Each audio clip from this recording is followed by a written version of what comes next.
저희 고등학교 3학년 때 선생님, 세계사 선생님이 있었어요. 그 선생님이 성함이 이창구 선생님이라 잊어버리지 않습니다. 저희가 뭐라고 불렀게요? 네, 이짱구 선생님이라고 불렀습니다.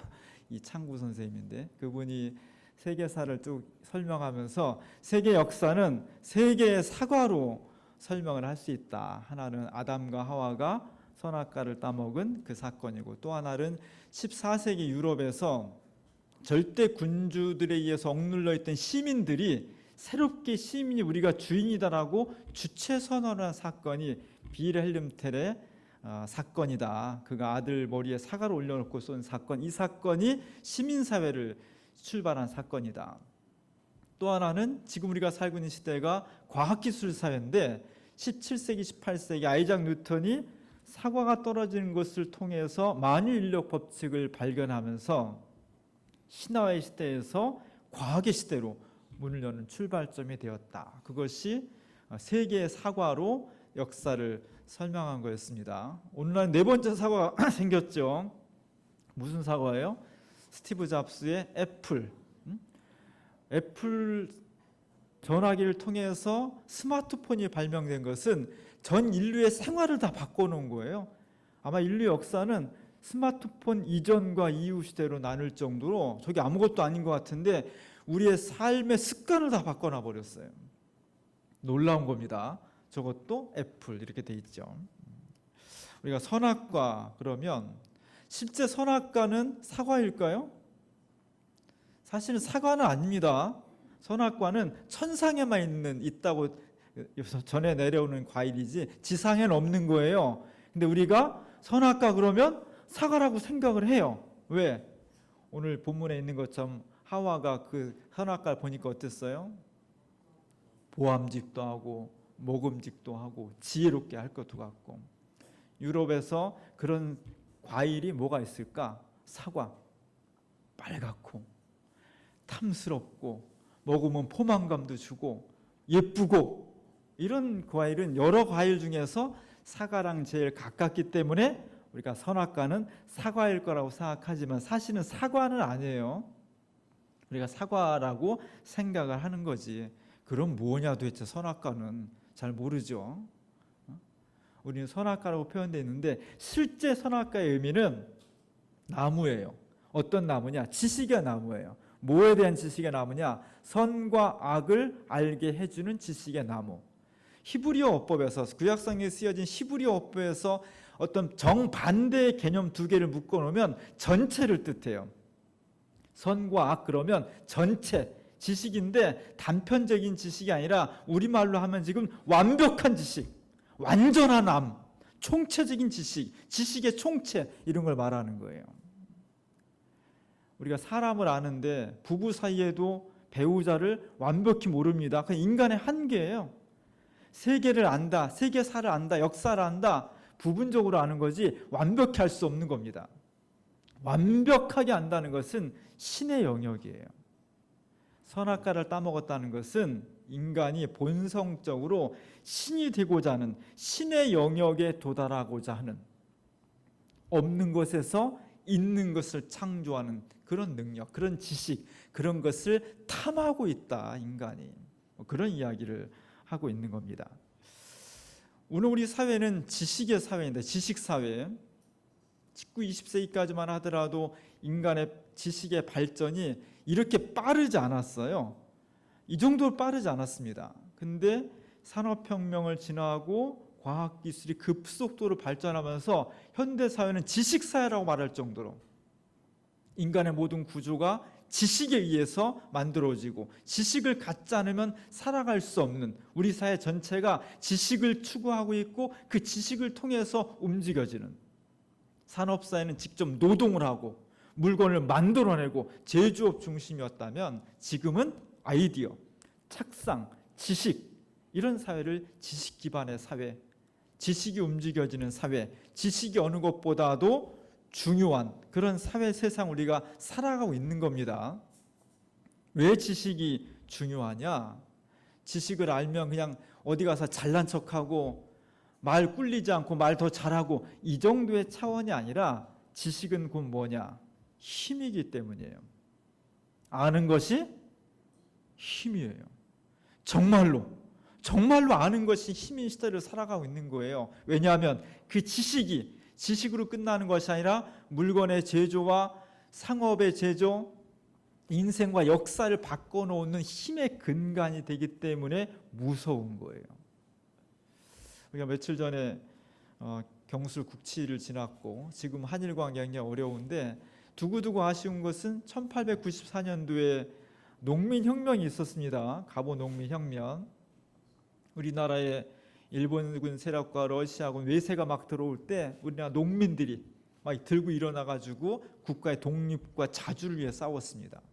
우금치 전투에서 전봉준 장군이 이끄는 우리나라 동학 농민군이 2만 명이에요. 2만 명이 싸웠고 조선 관군과 일본군 한 100여 명 해가지고 몇백 명과 우금치 전투에서 전투를 벌였습니다. 2만 명 대 몇백 명. 당연히 2만 명이 이겨야 되죠. 사람이 많으니까. 근데 저서 참패를 합니다. 2만 명 중에 17,000명이 명때 죽었어요. 거의 전멸한 거예요. 관군하고 일본군은 몇백 명밖에 안 되는데 왜 그랬느냐? 애국심이 덜해서? 전쟁의 열정이 덜해서? 아니면 뭐 그 사람들이 조직력이 약해서? 아니에요. 진 이유는 딱 하나예요. 무기 때문에 진 거예요. 우리나라는 대부분 무기가 뭐였어요? 죽창, 낫, 그다음 호미 뭐 이런 거 갖고 나온 거예요. 일본군은 소총을 갖고 소총, 대포 이런 거 갖고 나온 거죠. 우리나라도 소총이 있었죠. 아주 구식 소총. 여기서 한 50m 정도 쏴야 맞출 수 있는 소총. 한 발 쏘고 한참 있다가 장전하고 쏘야 되는 소총. 그 사이에 일본군과 관군은 신식 200m, 300m 사정거리가 있고 빨리 장전할 수 있는 그런 소총과 대포를 많이 가지고 있었기 때문에 이쪽에서 17,000명이 죽는 동안에 관군과 일본군은 몇 명밖에 안 죽은 거예요. 왜 이런 차이가 났느냐? 지식의 차이죠. 지식은 단지 아느냐 모르느냐, 잘난 척 하냐 못하냐 이 정도 차원이 아니라 생사를 가늠하는 거예요. 민족의 운명을 가늠하는 거예요. 죽느냐 사느냐를 가늠하는 그런 사회가 이미 100년 전에도 그랬고 앞으로 갈수록 더욱더 그렇게 된다는 거예요. 이것이 힘이에요. 완벽하게 아는 것, 세계를 꿰뚫어 아는 것, 인간의 내면과 영혼을 꿰뚫어 알 수 있는 힘, 지식의 힘, 이것은 신의 영역이 되는 거예요. 그래서 사람은 끝없이 인간의 한계를 벗어나서 신이 되고 싶은, 내가 곧 하나님이 되고 싶은 그런 욕망을 우리 속에 끊임없이 가지고 있다는 거예요. 그러면서 우리가 부족하고 총체적인 지식, 완벽한 지식이 없으면 모자라니까, 부족하니까 하나님 저희를 도와주세요. 하나님 없이는 저희가 온전히 살아갈 수가 없어요. 이렇게 내 부족함을 고백하고 주님께 나아가게 되는데 내가 완벽한 지식, 총체적인 지식을 가지고 있다고 생각하는 순간 하나님이 더 이상 필요 없게 되는 거죠. 오늘 역사의 방향이 그렇게 가고 있는 겁니다. 하나님 없이 살아가는 것, 하나님 없이 곧 인간이 내가 내 인생과 역사를 만들고 계획하고 결정할 수 있다라는 그런 마음을 가지고 살아가는 것이 현대인과 현대 사회의 큰 흐름이에요. 여기에 대해서 그렇지 않다라고 큰 소리를 내는 것이 교회의 역할입니다. 오늘 제가 주보에 그런 그림을 실은 거예요. 선악과를 따먹는 아담과 하와인데 인간은 금기를 싫어해. 하지 말라면 더 하고 싶어. 보면 안 된다면 더 보고 싶고요. 하지 말라면 기를 쓰고 하려는 게 참 인간의 본성이 그런 거죠. 하나님께서 다 니들 마음대로 다 하되 에덴 동산 중앙에 있는 선악과와 생명의 나무는 먹지 말라고 하니까 기어코 그것을 따먹는 거죠. 오늘 그림은 선악과를 따먹은 다음에 인간의 모습을 그려주고 있는 거예요. 이 장면을 그린 그림이 굉장히 많습니다. 제가 인터넷에 찾은 그림인데 작자가 누군지 이게 어떤 내용인지 잘 모르겠어요. 하나도 설명을 못 찾겠어요. 근데 좀 독특해 이 그림이. 뭐가 독특하냐면 오늘 본문에서도 사탄으로부터, 뱀으로 형상화된 사탄으로부터 선악과를 따먹는 게 누가 먼저 따먹어요? 하와가 먼저 따먹죠. 남자들이 맨날 이거 가지고 큰 소리 치는, 기독교인 남자들 이거 큰 소리 치는 거예요. 내가 죄를 안 지을 건데 바로 여자 당신 때문에 내가 얼떨결에 죄를 지었다고. 원죄의 모든 화살을 다 여성한테 돌리잖아요. 그것이 남성 위주 사회, 남자가 여자를 억압하고 모든 역사와 사회의 주도권을 여성이 아니라 남성이 쥐게 하는 근본적인 요인 중에 하나가 되었던 거예요. 수천 년 동안. 그리고 모든 그림은 다 먼저 여성이 선악과를 따먹어서 잘 알지 못하는 어벙벙한 남자한테 주는 거예요. 남자는 죄를 꼭 지으려고 그런 것이 아니라 어쩌다가 예쁜 여성의 그 권유에 마지못해 이렇게 제1원죄가 하와고 제2원죄가 아담, 이 순서가 이렇게 되어 있습니다. 오늘 그림은 그걸 거부한 거예요. 여기 보면 남자가 더 슬퍼해. 남자가 더 책임 있는 거예요. 지금 어찌할 줄, 절망과 낭망 속에서 어찌할 줄을 모르고 있습니다. 거기에다 여성이, 하와가 그를 끌어안고 목을 끌어안으면서 위로한 저 그림으로만 보면 제일 죄인이 누구예요? 아담이 제일 죄인이에요. 여자는 보조자예요. 그를 위로해주고 괜찮아, 어쩌겠어, 다른 방법이 있을까, 뭐 이런 정도. 그래서 원죄의 제일 책임을 이 그림은 여성이 아니라 남성에게 두고 있는 거예요. 최소한 여성이 모든 원죄, 첫 번째 죄라는 것을 승인하지 않고 있는 거예요. 거부하고 있는 겁니다. 그게 독특한 거예요. 아마 이 그림을 그린 사람이 여성이었을 것 같아요. 저는 그 부분이 굉장히 새롭다고 느껴졌고요. 또 하나는 지금 선악과 위에 누가 앉아 있어요? 눈 큰 부엉이께서 앉아 있죠. 이런 그림을 제가 본 적이 없어요. 대개 저 자리에 누가 앉아 있어요? 사탄으로 형상화된 뱀이, 진짜 뱀이 아니라 사탄을, 유대인 사람들이 뱀을 되게 무서워했기 때문에 뱀을 사탄으로 형상하게 징그럽고 막 그러니까. 근데 저기는 독특하게 부엉이를 해놨습니다. 부엉이는 그리스 신화에 보면 지혜의 여신 아테네가 늘 데리고 다니는 게 부엉이에요. 부엉이는 지혜를 상징해, 지식, 지혜를 상징합니다. 그래서 지혜와 지식의 나무인 선악과에 부엉이가 앉아 있는 것, 뭐 그런 것일 수도 있고, 또 하나는 헤겔이라는 현대 서구 유럽의 사상의 거대한 어떤 봉우리예요. 헤겔이 법철학 서문인 어디에서 미네르의 부엉이는 황혼이 깃들어야 날기 시작한다. 뭐 이런 그 철학이 뭔가 뒤늦게 자꾸 행동한다는 그런 비판적인 그 경구를 가지고 있는데, 이미 다 지나간 다음에 목을 끌어안고 알구땜하고 뭐 후회하고 땅을 치고 잘못했네도 아무 소용이 없다. 할 수 있을 때 잘해라. 뭐 그런 의미로 부엉이를 가져다 놓은 건지 잘 모르겠어요. 뭐 그런 의미인 것 같아요. 전체적으로는 절망과 한탄, 탄식, 울음 이런 것이 있지만 이 그림의 화가는 그러면서도 절대로 희망의 끈을 놓지 않았습니다. 이렇게 선악과를 따먹고 죽음에 이를 수밖에 없는 인간과 역사였지만 한 가지 희망을 넣어놓았어요. 그 밑에 보면은, 아래 보면은 어린 양을 하나 그려 넣었습니다. 누구예요? 오랜 시간이 흘러서 아담과 하와가 지은 씻을 수 없는 죄를 극복할 수 있는 가능성, 인류의 모든 죄를 지고 희생될 우리들의 어린 양, 예수 그리스도를 어린 양으로 그려 놓음으로써 절망과 탄식 중에서도 우리가 어린 양 예수 그리스도를 바라봄으로 새로운 역사를 시작할 수 있다는 희망, 가능성을 우리에게 보여주는 거죠. 그러면서 사람들에게 이렇게 인간이 신적 영역을 탐하고 그 총체적인 지식을 통해서 하나님 없이 살아가는 인생을 살아간다면 끝없는 탄식과 죽음에 이를 수밖에 없다는 것을 경고해 주는 것이 교회의 역할입니다. 오늘 우리는 이런 시대를 살고 있는 거예요.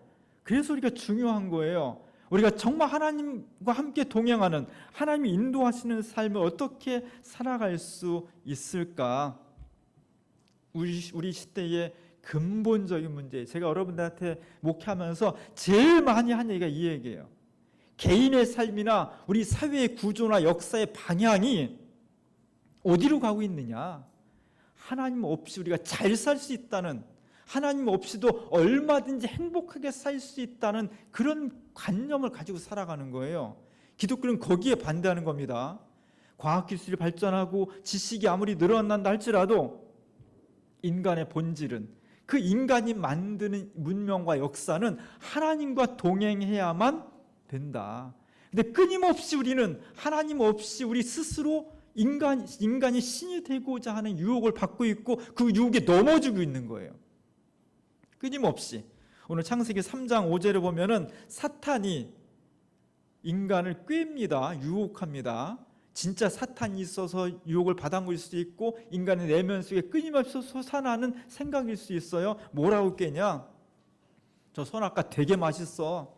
저거 먹으면 부자가 될 거야. 이렇게 꾀지 않았다는 거죠. 어떻게 했겠습니까? 이걸 먹으면 너희 눈이 밝아져서 어떻게 돼요? 하나님과 같이 될 거다. 여기에 넘어갔다는 거예요.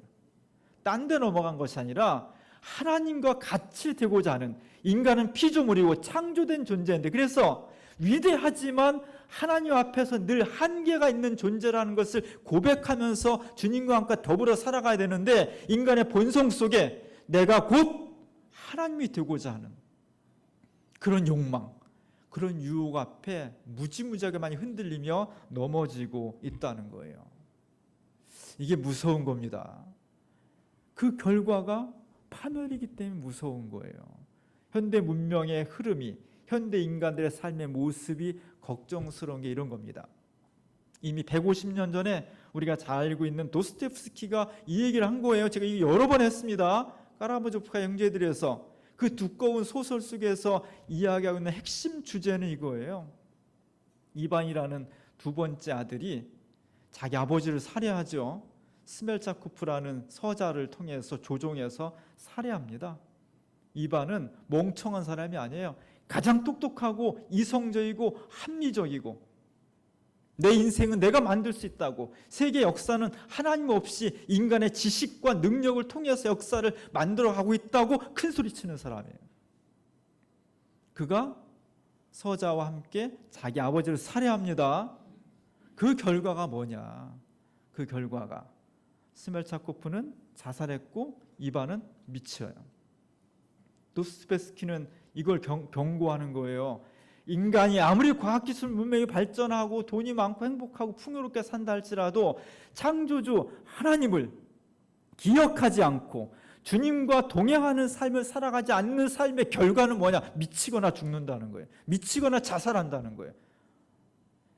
극단적이지만 이 얘기를 잘 들어야 돼요. 우리 개인이, 우리 역사가 이 이야기를 잘 들어야 돼요. 왜냐하면 오늘 우리 시대는 창조주 하나님을 자꾸만 없애버리고 우상을 섬기는 시대가 되었기 때문이에요. 우상이 꼭 무슨 태양, 무슨 돌, 무슨 큰 성황당 이런 것만 앞에 가서 절하는 것이 우상이 아니라, 오늘날 우상은 인간이 하나님 없이 살고자 하는 것이 우상이에요. 하나님 없이 살아도 얼마든지 행복할 수 있고, 하나님 없이 사는 인생이 얼마든지 자기가 원하는 것을 만들 수 있고, 개인의 삶이든 가정이든 역사든 문화든 모든 것이 다 하나님의 숨결 속에서 살아가야만 되는데, 그것을 부정하고 하나님으로부터 독립하려고 하는 것, 하나님을 거세해버리는 것, 하나님을 부정해버리는 것, 그것이 오늘 이 시대의 유행이고 우리 시대의 큰 흐름인데, 그것에 넘어가 버린다면 둘 중에 하나예요. 미치거나 죽거나. 그 흐름을 가고 있는 겁니다. 여기에 대해서 교회가 왜 존재해야 되느냐? 과학기술 발전하는 거 좋습니다. 풍요로운 생산성을 높이는 거 좋습니다. 알콩달콩 서로 사랑하며 사는 거 좋습니다. 그러나 그 행복, 그 사랑, 그 문명이 정말 생명을 얻고 미치거나 자살로 끝나지 않고 정말 해피엔딩으로 끝나려면 어떻게 해야 되느냐? 하나님을 우리의 삶으로, 우리의 가정으로, 우리의 역사와 과학기술 문명 안으로 하나님을 초청해서 그분과 함께 동행하려고 할 때 진짜 행복에 이를 수 있다는, 시대가 듣지 않아도 미친놈처럼 외치라고 하는 것이 하나님의 뜻이에요. 교회가 그 역할을 해야 됩니다. 그것을 선언해야 되고, 그래서 우리가 살아가는 인생과 역사가 하나님 없이는 살아갈 수가 없습니다라고 고백하게 하는 것이 하나님의 진짜 뜻이에요. 우리의 삶은 소중합니다. 우리의 가정이 소중해요. 우리 역사가 소중합니다. 그래서 우리는 잘못되지 않고 행복해야 돼요. 어떻게 하면 되느냐? 잠언에 이런 말씀이 있어요. 너의 행사를 여호와께 맡기라. 그리하면 내가 경영하는 것이 이루어지리라. 너의 행사를 누구한테 맡겨요? 하나님께 맡기면, 너의 인생을, 너의 가정을, 너의 회사를, 너의 역사를 하나님께 맡기면 그 하나님께서 우리의 걸음을 인도하시고 책임져 주셔서 파탄의 길이 아니라 정말 창조하신 그 모습, 행복하고 보기에 너무 좋고 기뻐하고 감사하는 삶으로 인도하신다는 겁니다. 오늘 창조절 첫 번째 주를 맞이해서 하나님이 우리를 그렇게 만드셨다는 거예요. 개인을, 인류 역사를 그렇게 만드셨다는 겁니다. 그것을 믿음으로 받아들이면서 저는 참 부족합니다. 저는 참 연약합니다. 하나님께서 도와주시지 않으면 저는 아무것도 아닙니다. 그러니 주님, 내 인생에 들어오셔서 내 생각을, 내 발걸음을 인도해 주십시오. 우리 가정을 책임져 주십시오. 내 일터를, 회사를 하나님께 친히 역사해 주십시오. 그런 믿음으로 가지고 나아갈 때 하나님께서 우리의 삶에 창조의 은총을 베풀어 주신다는 것입니다. 이 믿음으로 처음 창조하신 아름다운 삶을 회복해 나가는 우리 모두가 될 수 있기를 주님의 이름으로 간절히 축원합니다. 은혜로우신 하나님, 우리가 원튼 원하지 않든 우리 시대가 자꾸만 하나님으로부터 하나님을 부인하고 우리 자신이 하나님이 되고자 합니다. 이 죄를 저희가 흔들리지 않게 하시고 믿음으로 내 인생과 우리 가정과 사회를, 내 일터를 주님께 맡김으로 하나님께서만이 우리를 인도하셔야 저희가 참 생명에 이룰 수 있다고 고백하며 믿음으로 인도하는 저희들 될 수 있도록 도와주옵소서. 예수님의 이름으로 간절히 기도합니다.